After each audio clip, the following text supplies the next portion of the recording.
Poverty of spirit means a detachment of the heart from earthly possessions.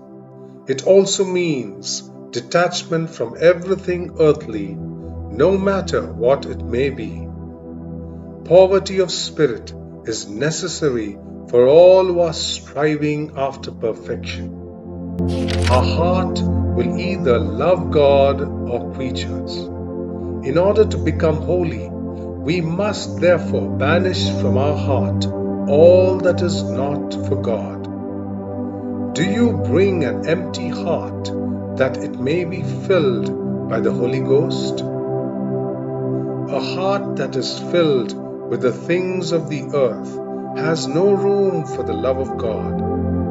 A heart full of self-esteem, vanity, self-will, and attachment to creatures will make no progress in the love of God. Our divine Redeemer has said, "Blessed are the poor in spirit, for theirs is the kingdom of heaven."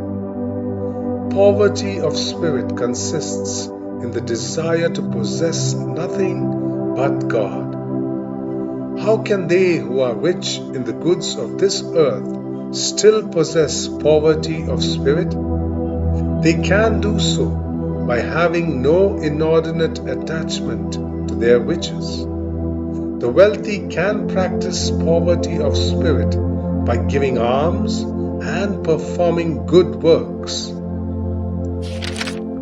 Those who are always intent on increasing their earthly possessions are in great danger of being eternally lost.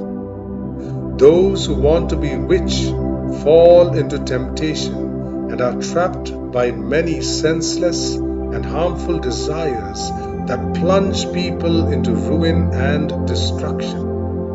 For the love of money is a root of all kinds of evil, and in their eagerness to be rich, some have wandered away from the faith and pierced themselves with many pains.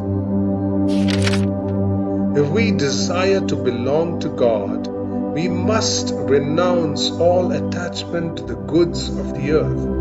The riches we must strive to gain are not temporal goods, but virtues, humility, meekness, chastity, piety, for these will constitute our greatness and glory in heaven. Do not store up for yourselves treasures on earth, where moth and rust consume, and where thieves break in and steal, but store up for yourselves treasures in heaven. For where your treasure is, there your heart will be also. True detachment. Our detachment from the things of this earth is proved by our resignation to the will of God in temporal disasters.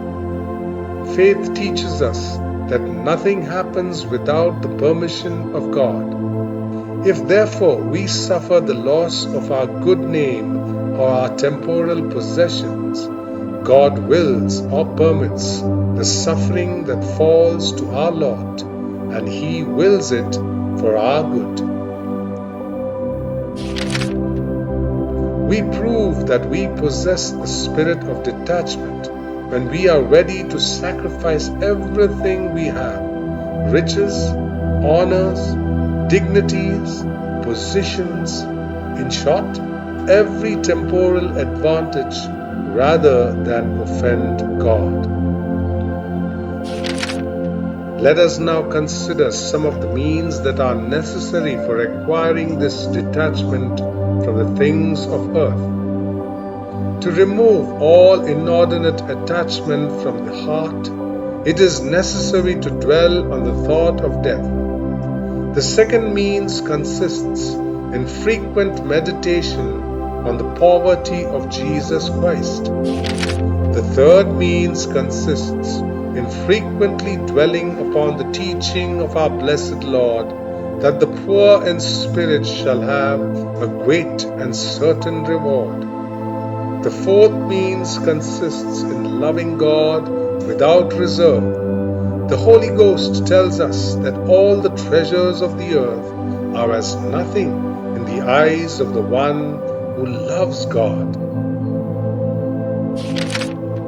According to Saint Vincent de Paul, to be regarded as very successful in our undertakings is an evil which causes us to forget about our God and impedes our progress in the spiritual life. Of what use is it to be esteemed by men if we are contemptible in the sight of God? And what does it matter if we are despised by the world, provided we are acceptable before God? Many Christians would make great progress were they freed from all earthly attachments. But because they foster some inordinate attachment in their hearts and are unwilling to renounce it, they continue in their lamentable condition without advancing a single step on the way of virtue. Job's words when he heard that all his belongings were stolen and that his children were murdered. The Lord gave, and the Lord has taken away. As it has pleased the Lord, so is it done. Blessed be the name of the Lord. Resignation to God's will. What therefore must a soul do to give herself entirely to God?